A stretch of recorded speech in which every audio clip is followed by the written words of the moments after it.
Thanks, Amy. Thanks so much, Amy and Raylani, for co-organizing this fantastic workshop series and inviting me to participate in it.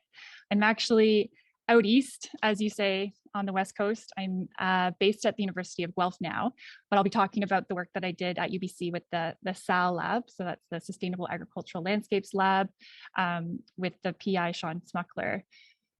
So we'll be talking about the work that was done at UBC Farm and Greenfire Farm, or research plot sites.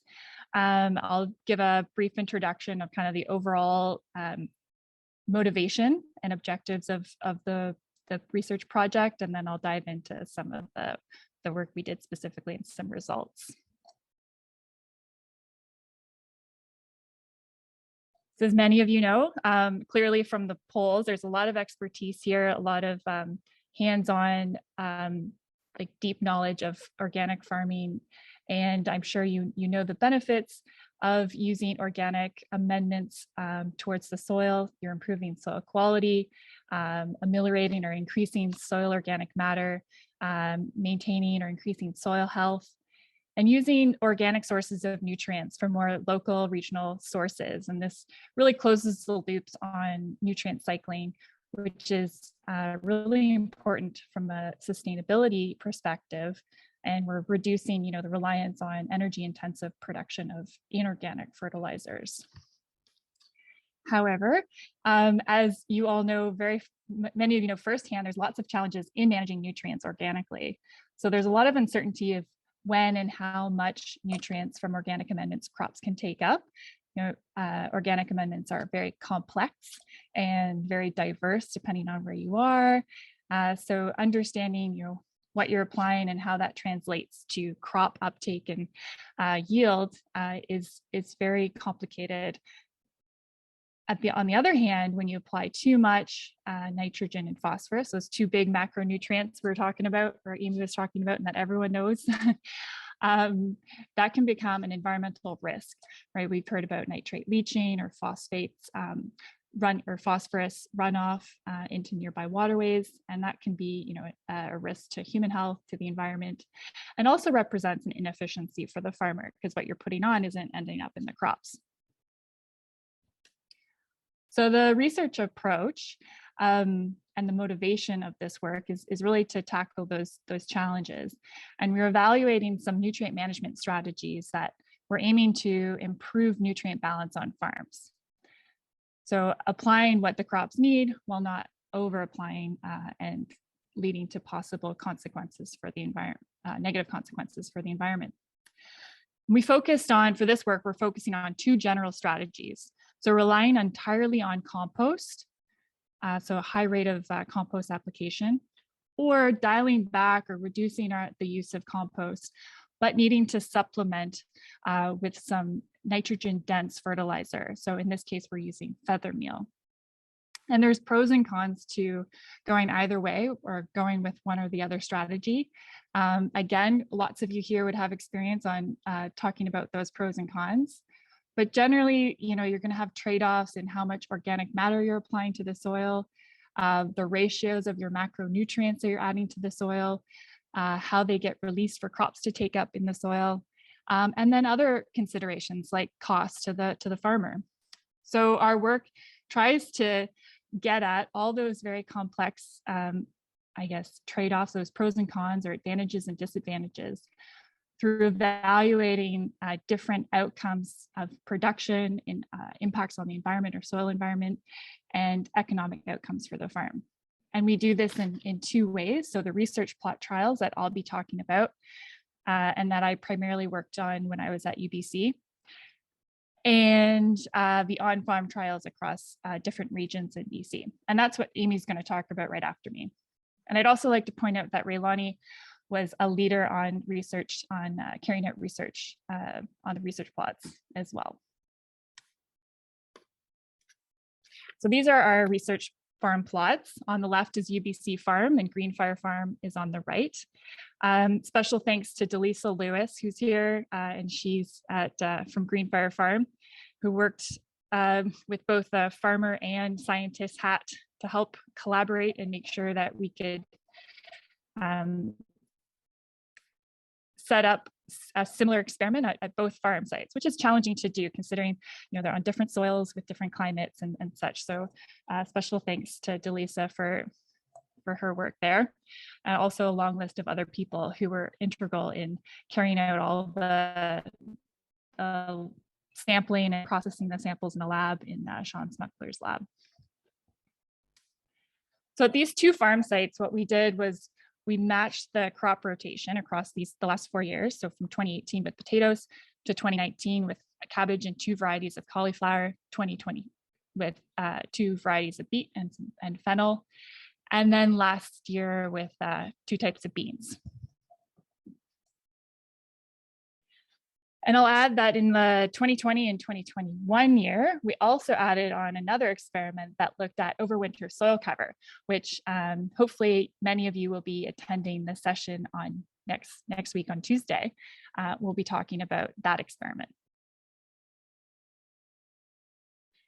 So then we did our 2 nutrient management strategy approaches or strategies, which we're going to call high compost and low compost plus N, representing the high density of nitrogen in that feather meal. And you can see the little granules of feather meal on the soil there. And we calculated the amounts based on what we expected to take off in nitrogen or in nitrogen and phosphorus in the crop yield. So basically what we're doing is we're balancing what we're adding or what goes in with what we expected to take off the field. And at our research plots, we also have these control plots where we don't add anything. And this is really important because we can compare or we can measure the response of the soils or the crops to the different nutrient management strategies in contrast to when we do nothing. So here we are setting up one of the year's experiments. You can see the patchwork of compost on the fields. I've overlaid some yellow lines to indicate how we divide up the field into what we call plots. And within these plots, we'll apply our nutrient management strategy, and we'll do that 4 times for each strategy. We'll also have our 4 control plots where we don't add anything. And some fantastic students, Hannah and Jesse on the left there, doing most of the manual labor. And then we'll monitor. So again, those yellow lines show the plots, kind of. And we'll monitor what happens over the growing season. So we're sampling the crops, we're sampling the soil, we're measuring basically the fate of nitrogen, phosphorus, and carbon. Here's some more action shots of Hannah, an undergraduate student, doing some soil testing. So she's measuring nitrates and ammonium, so the form of nitrogen that plants can take up. She's measuring that or sampling for it to measure in the lab, and we're tracking that over the growing season. And then there's Raylani and Amy at Greenfire Farm hauling in lots of cabbage. So we're going to weigh that for yield and take samples to measure for nutrient content. So we've got a ton of data from this work. And I can only present a little snippet of that lots of data. So I'm going to focus on 2 outcomes of production: yield, obviously, and nutrient use efficiency.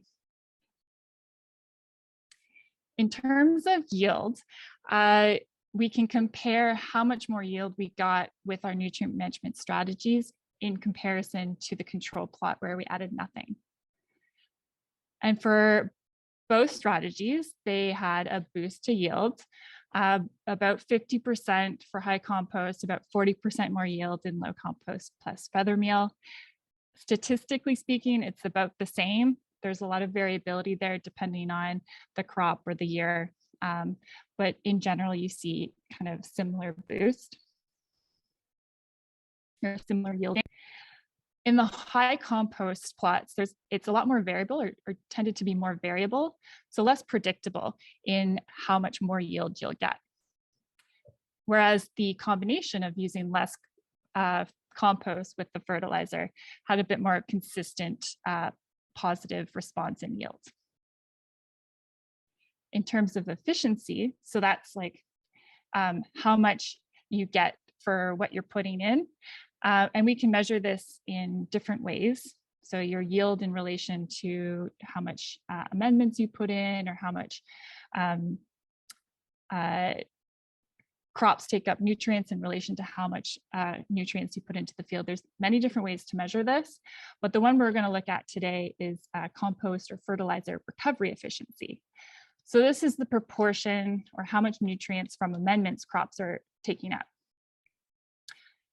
So we can look at how much nutrients crops take up by comparing the crops in the coming from the high compost or the low compost plus fertilizer plots to the crops that were grown with nothing added.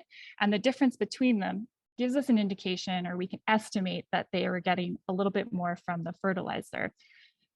And we can, or the compost. And so we relate that to how much we're adding to the field. And that gives you kind of a ratio or a percentage of how much nitrogen, or the percentage of nitrogen or phosphorus that is being acquired from your amendments.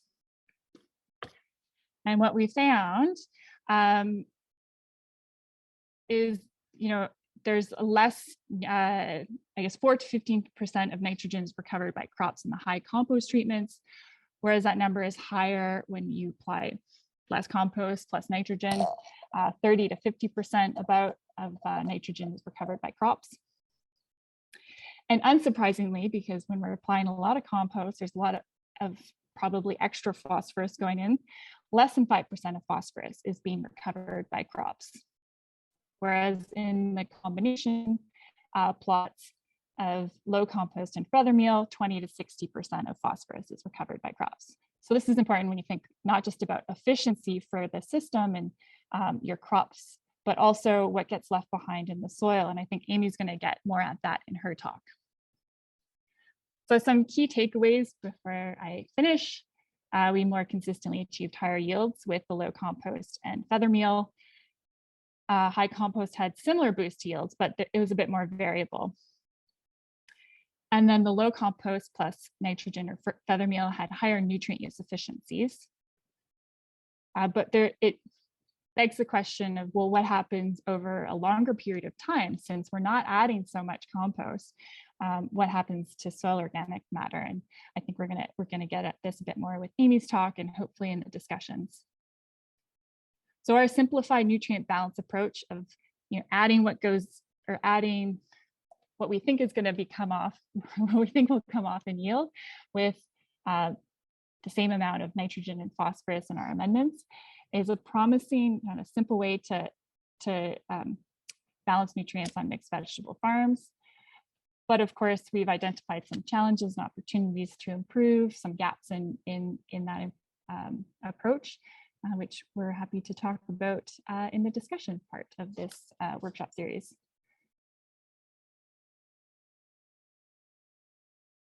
Yeah, thank you for that really succinct summary of things there. I'm curious, I know obviously you're dealing with different farms, and so the compost source is probably different depending on the farm, but were those composts like mostly manure based or like a particular type of manure base, or was it kind of all over the place?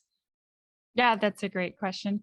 So we use two. One at the UBC farm is a municipal compost, and on Vancouver Island, we relied on a fish compost. So they're different composts, but we use the same one consistently every year. Does that?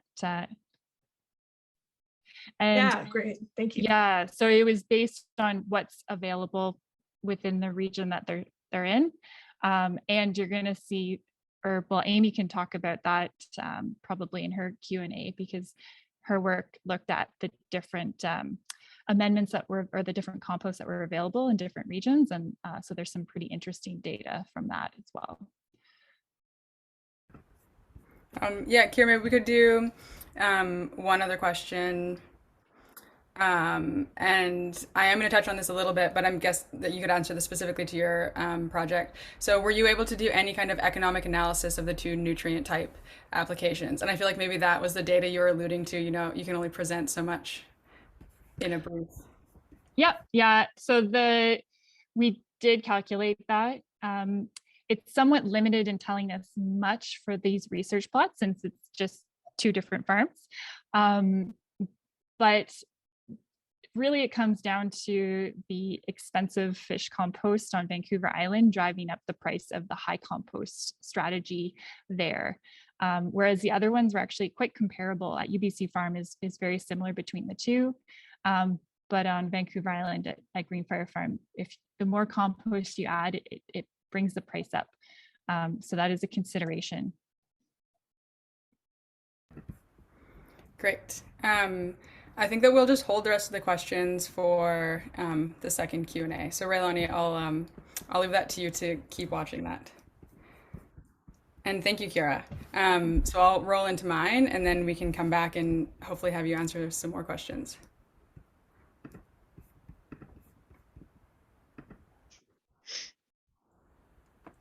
Okay.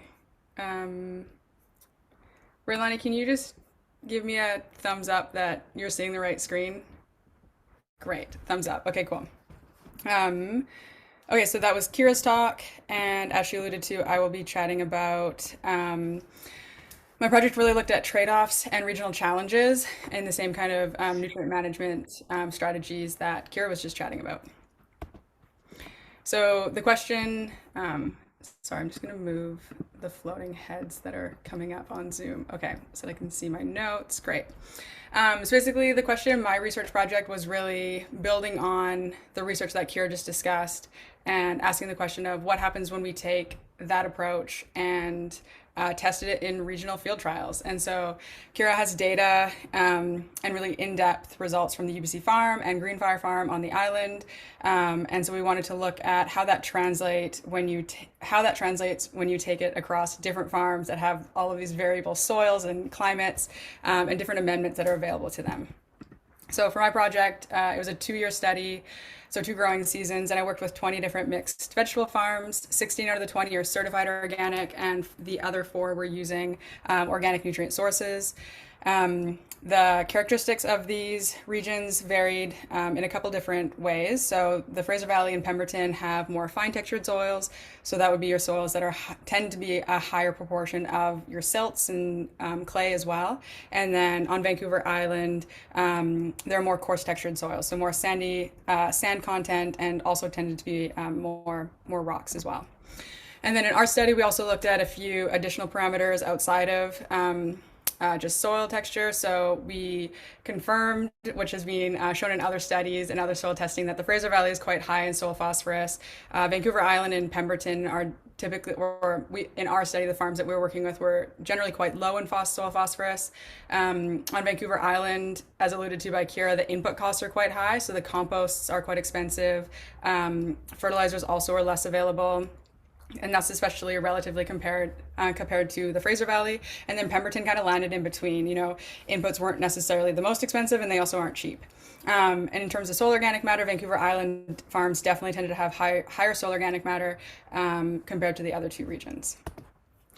So to introduce the treatments that I was testing in my study, they're quite similar to Kira's. So as you can see in this photo, we have that high compost plot, which Kira described, the same, and then we also have that low compost plus nitrogen fertilizer plot, same as Kira's. You can kind of see that that plot just has like a skiff of compost plus a feather meal fertilizer, and then different from what Kira just described. So in Kira's study, she has a control plot, which is applying no amendments, and we didn't feel like we could ask working farms to just not apply any amendments to their plots. And so we have the treatment that we used on those farms we called typical. And that plot had varying combinations of fertilizers and composts, or nothing if that was kind of the business as usual. And this plot was determined by the farmer at their farm based on the crop that they were going to grow. And so this was kind of our typical or business as usual. And as shown here in the photo, this typical plot didn't necessarily have anything applied to it. Oops. Okay, and I'm just going to jump right into results because Kira's really laid the groundwork. So I have 5 indicators that I measured, and I'm going to go through each of them. Okay, so starting off with, as Kira alluded to, these 2 treatments they were testing, the high compost and the low compost, are applying substantially different quantities of carbon to our soil. And so an important indicator for us to track is soil carbon. Total carbon and soil organic matter are slow dials to change in response to change in management practices. We would generally see your soil organic matter change in the time period of 3 to 5 years, depending on the context. So for our project, I did a 2-year master's degree. We wanted a measurement that was quick to do, maybe could be done by a farmer on their farm and picked up on changes sooner than this kind of 3 to 5 year horizon that our standard soil organic matter or total carbon would pick up on. So in our project, we use this measurement called active carbon, quote unquote. It's also called POC, which stands for permanganate oxidizable carbon. And it's a fraction of the total carbon pool that is considered biologically active. It's also considered to be involved in nutrient cycling, and active carbon has in other research being shown and found to be more sensitive, so to pick up on those changes in a 1 or 2 year time period. In our study, surprisingly, we actually didn't find any differences between the treatments with this measurement. And so this doesn't mean that the treatments aren't going to create changes in carbon, but it is interesting information for us as researchers in that it really means that POC maybe isn't as sensitive as it's kind of being shown to be in the literature at this moment, given that the carbon inputs that we were applying to these plots were quite different.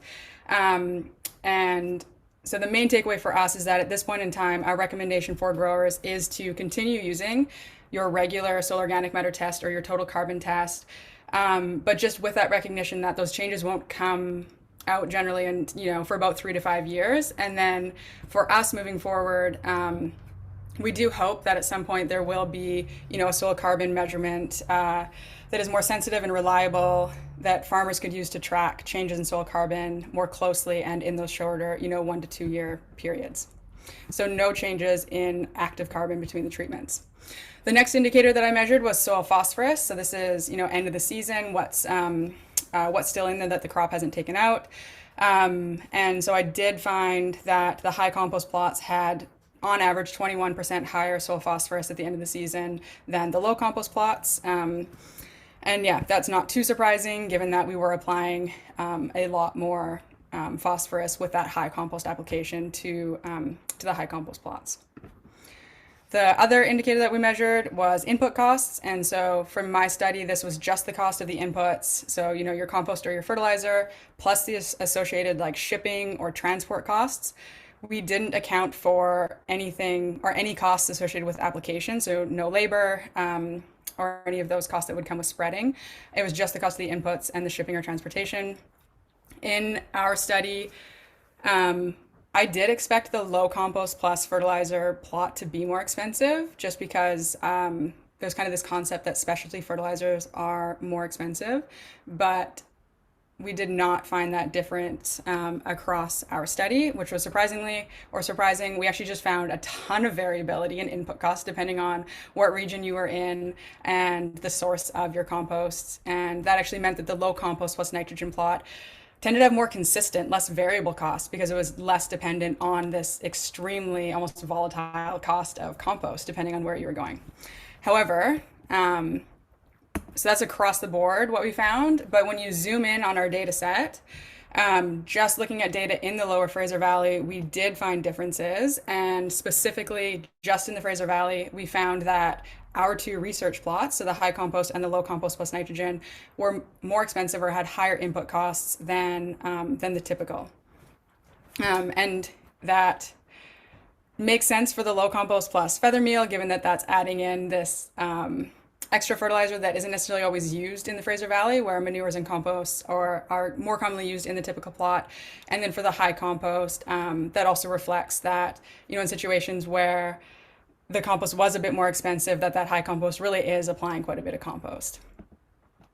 Okay, and the next measurement we measured was yields.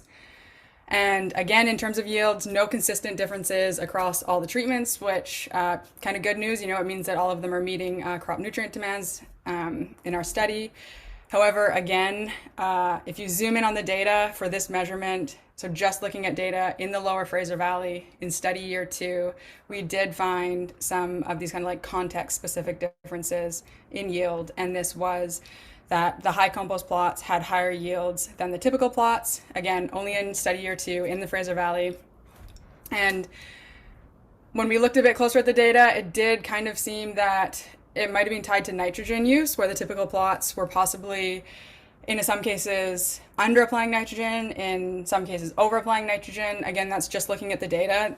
There's no statistical test you can do to kind of put those two together, but it does kind of go hand in hand with Kira's thoughts on the opportunity for using simple nutrient budgets to meet nitrogen and phosphorus needs. And the last indicator that I measured is post-harvest nitrates. So this is another measurement that reflects impacts to the environment. So nitrate is an ionic form of nitrogen.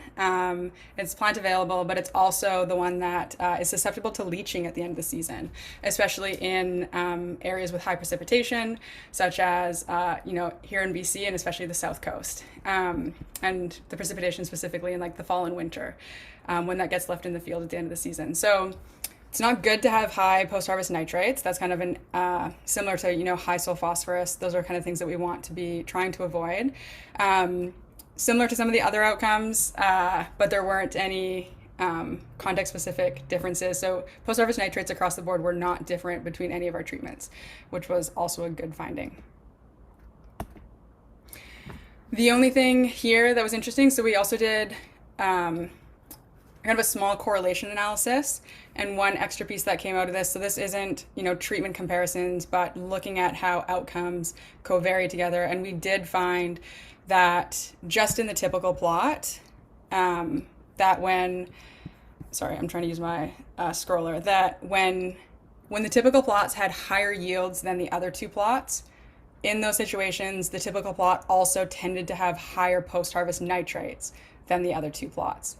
And so this really reflects kind of the nutrient saturation that can often happen in these intensive systems where we're using and we're kind of achieving, this excess level of nutrients to ensure higher yields. And I think, a small or fairly simple kind of outcome of our study really just is this opportunity to use some nutrient management planning tools to try and dial in our nitrogen and phosphorus applications a little bit. And we're really excited to have Josh Andrews from the Ministry of Agriculture here with us today, and he's going to be walking us through some online nutrient planning tools that we can use. So anyways, to kind of wrap up this results section, so really the highlight here is that there's trade-offs, there's decisions to be made. So, you look at our high compost plots, it was more expensive in some situations, it was resulting in high soil phosphorus across the board. It also, in some situations, was resulting in higher yields than our typical plot.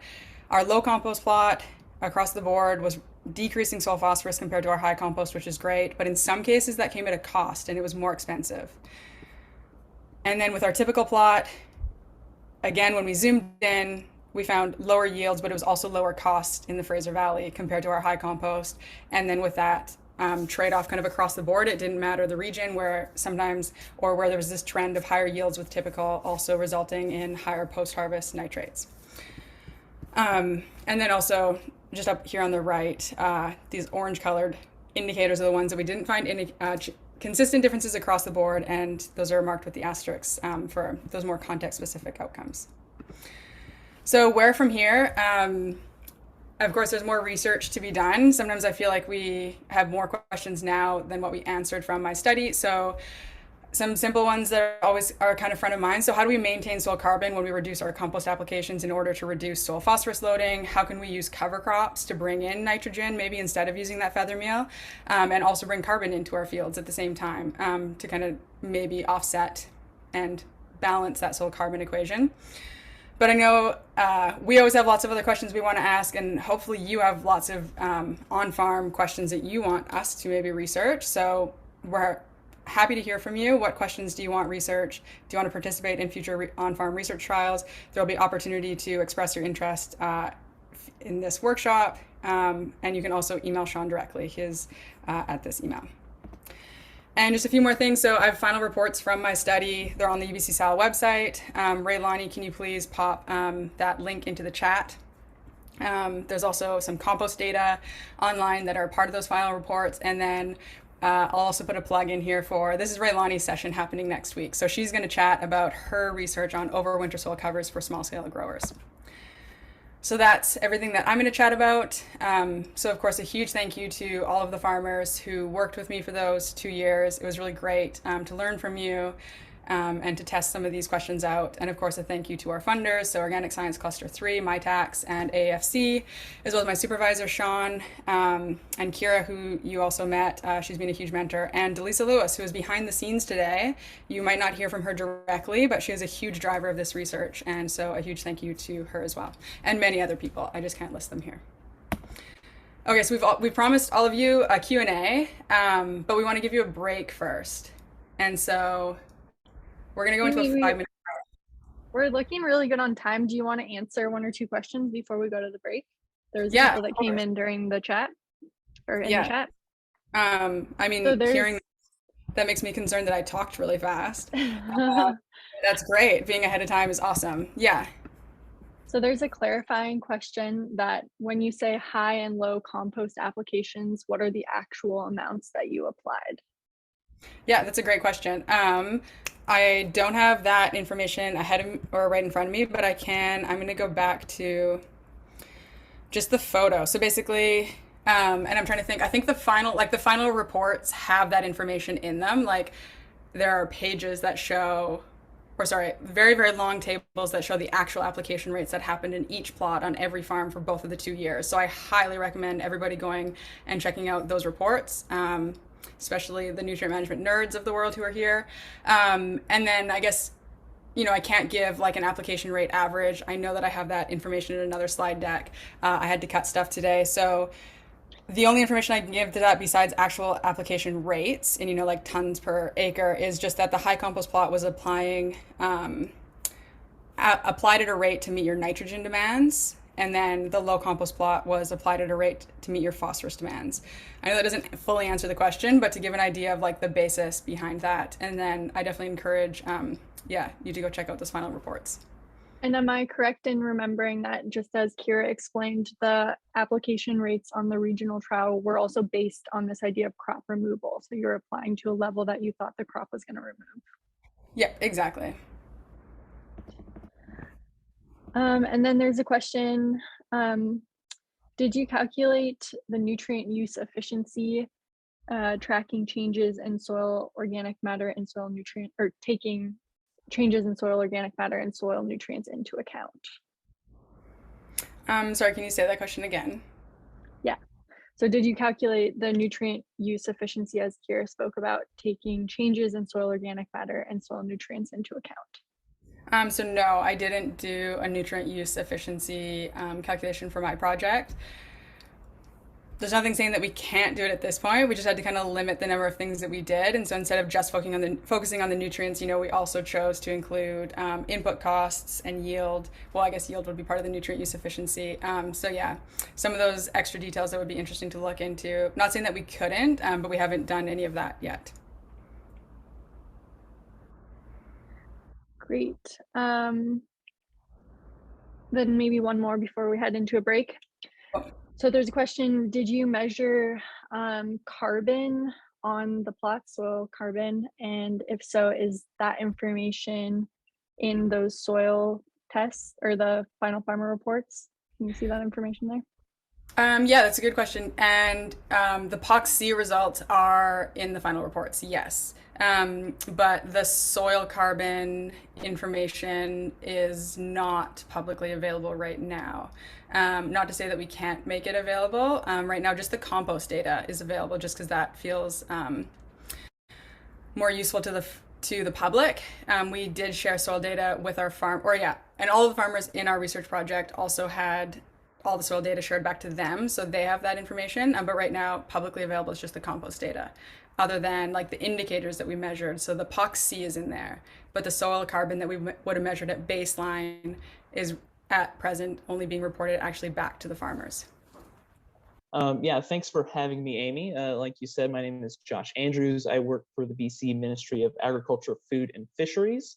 And so in hopefully 10 minutes or less, I have a couple of our tools that have been either created or updated in the past year and a half or so, but of course, due to COVID, we haven't really been able to show it off. So I'm pretty excited to talk about these for a little bit. So unfortunately, I'll start this presentation off with some legislation. I don't know if everyone has heard of the Agricultural Environmental Management Code of Practice.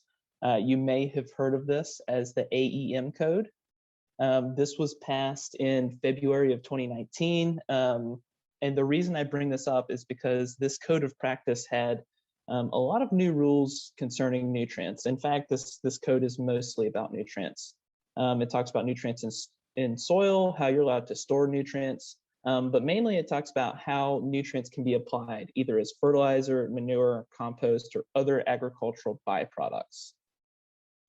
So one of the rules under this code is that producers need to keep records of their nutrient applications. And by nutrients, the code defines those as sources of nitrogen or phosphorus. So of course, these are both macronutrients. So pretty much whenever you apply nutrients, you're applying nitrogen and phosphorus. So compost, manure, feather meal, anything like that, those are nutrients.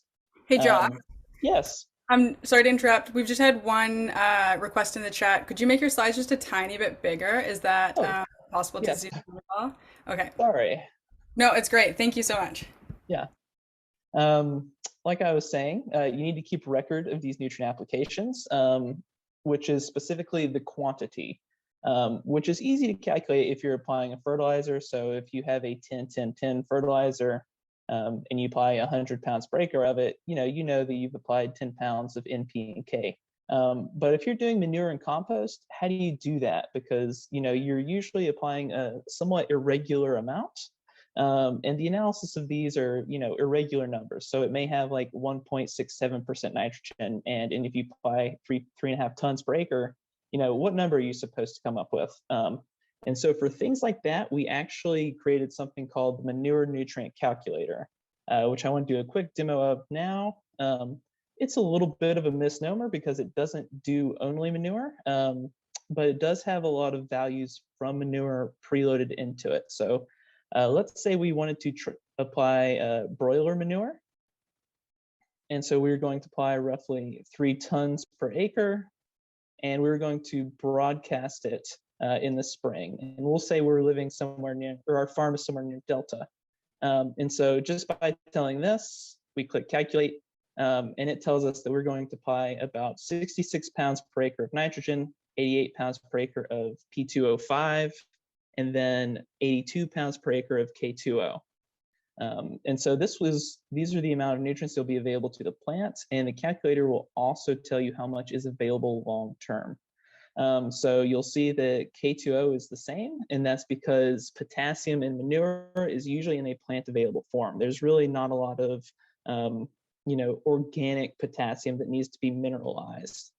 However, for nitrogen and phosphorus, there is certain amounts that do need to be mineralized. So if we were to apply this manure in the spring, the majority of it will become available for the crop to take up, but there is some amount that will stay unavailable that it'll take those soil bacteria a little longer to make available. So that nitrogen and phosphorus, it'll stay in the soil, but the plant won't be able to get it.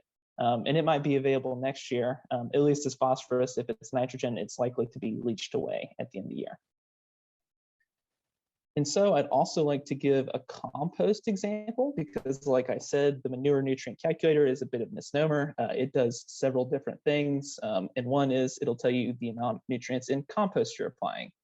And so for this, I am going to use some compost values from a study, or I guess a survey that Sean actually wrote several years ago. So this is just averages of about, let's see, 20 different compost samples that were taken. So I will note that, this average, there is very high variability because with compost, depending on the sources and everything that's added to it, its nutrient analysis will look fairly different. So don't think you can just plug this number in for your compost, but we'll use this as an example. So we'll go back to our manure nutrient calculator, and this time we'll tell you we want to apply compost. And let's say we want to apply 3 tons per acre again. We'll broadcast, and of course our farm's in Delta. And here is where it will let us put in our nutrient analysis. So if you are applying compost, I would recommend sending that off to a lab to get analyzed. And so, let's see, I wrote this down. We know that there is 1.11% nitrogen. There is 190 parts per million ammonium. Oops, didn't mean to do that. 2.49% phosphorus, and 0.58% potassium. And so knowing this, it will tell us that 8 pounds of nitrogen per acre will become available, 47 pounds per acre of P2O5, and 42 pounds per acre of K2O. Then, of course, compost, very similar to manure. All of the potassium is in a plant available form.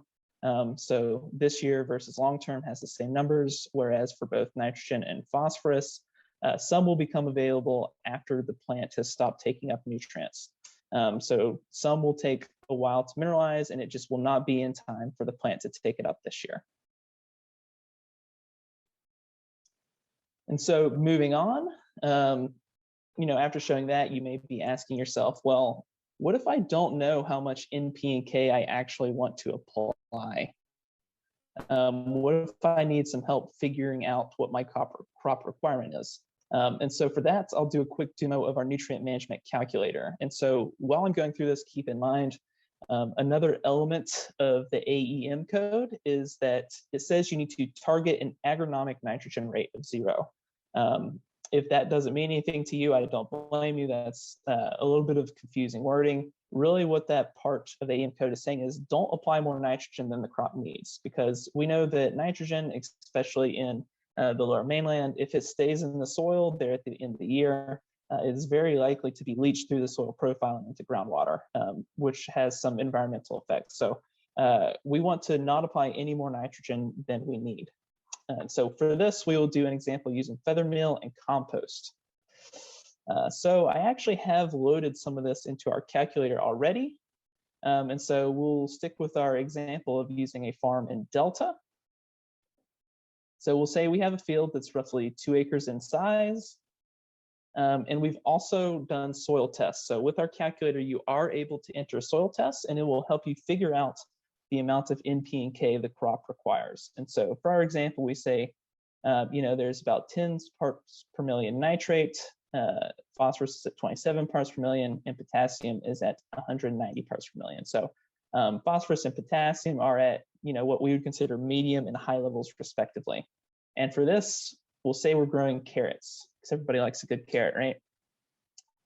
And so when we get to this calculate nutrient screen, what we're seeing are 2 balances. We see an agronomic balance and the crop removal balance. And so for our purposes, we're looking at the agronomic balance because this is telling us how much nutrients the crop requires and are we meeting that with available nutrients.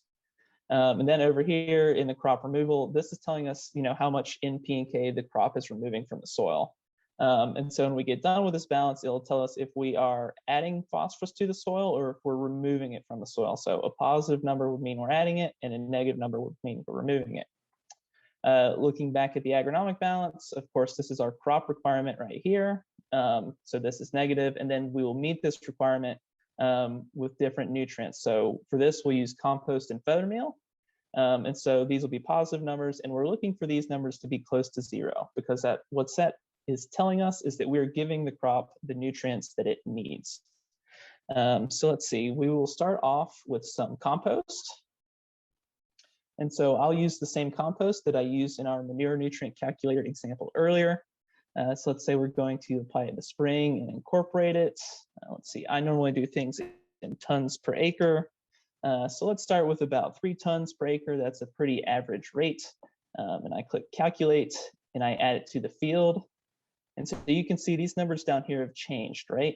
So this green check mark right here that says 6 says we've maybe applied a little bit more potassium than the crop needs, but 6 pounds per acre over is fairly close. I'm okay with that. But it shows that for nitrogen and phosphorus, the crop still needs both of those nutrients. So what I'll actually do is I'll increase my compost right here, which I can very easily do just by clicking this edit button along the compost line. So I'll increase it to 3.5 tons per acre. And so I do this again.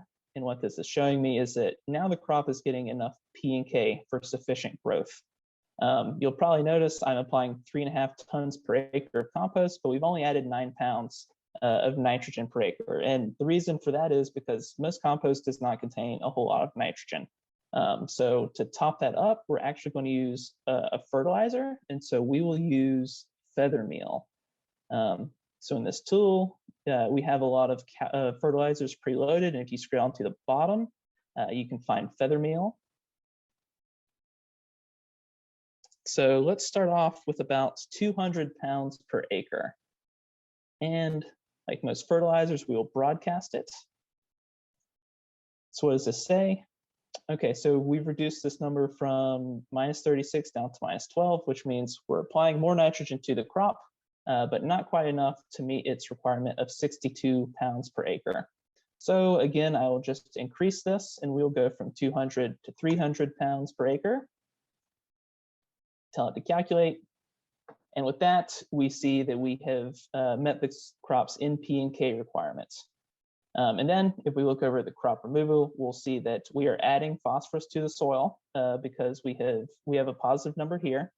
And we're actually removing potassium from the soil because we have a negative number here. So I won't say these are the most accurate numbers on Earth, but they will give you a general sense of the trend. So if we were to do, the same amount of compost and feather meal every year to our carrot field, after 10 years, we would expect our soil test phosphorus to increase and our soil test potassium to decrease.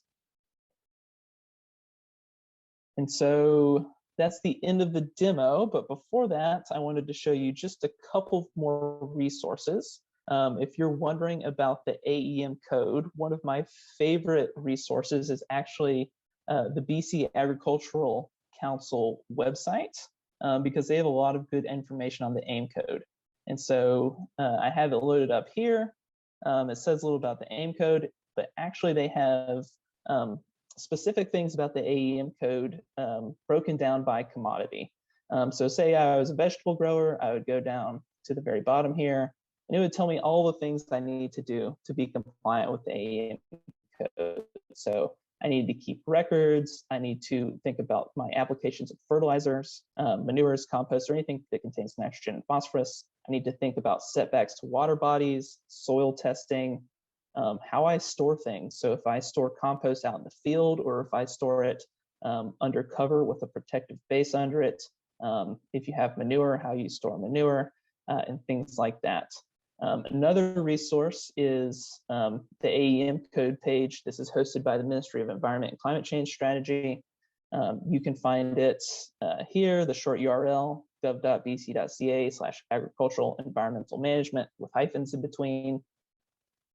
And it will let you click through, find out certain things about the code. And again, if you click that link, you can scroll down and it will tell you specific activity-based requirements. So if you want to learn about composting, you could click this and it will give you the link to learn about ag composting under the AEM code. And then last but not least is the URL for our webpage, or at least the one I work on, gov.bc.ca/nutrient management.